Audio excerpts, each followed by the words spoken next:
Энэ улсын хурлын хамгийн газраас ирүүлсэн энэ хууль зүйн дүгнэлтээр энэ хувийн өмчийн газар дээр жагсаал цуглаан байгуулах тухай асуудал дээр тухайн өмчлөгчийн зөвшөөрлийг авах тухай асуудал тусгах ёстой гэдэг энэ бол бас зөв шаардлага байна гэж би бодож байгаа. Тийм учраас энэ хуулийн төсөл дээр ажлын хэсэг болгох бол энэ дээр анхаарч ажиллах ёстой юм болов уу гэж бодож байна.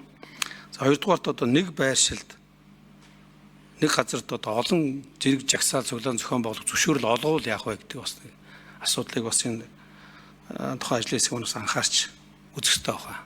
Жишээлбэл Сүхбаатарын талбайг дөрвөн талд нь зэрэг дөрвөн жагсаал цуглаан зохион байгуулалт бол яах вэ? Зөвшөөрөл өгчүүл яах вэ? Тийм тохиолдол байвал яах вэ гэх тиймэрхүү асуудлууд дээр бас анхаарах ёстой болов гэж. За 3 дугаарт энэ жагсаал цуглаан зохион байгуулж байгаа этгээдэд 9.2 дээр тухайн жагсаал цуглааныг сошиал орчинд сурталчилж, урайлж ингэдэг улсууд их олон байдаг. Тэр улсуудыг зохион байгуулагч оруулж тооцох уу гэдэг иймэрхүү асуудлуудыг бас хэсэг ажиллах бол анхаарах ёстой болов уу гэж бодож байна.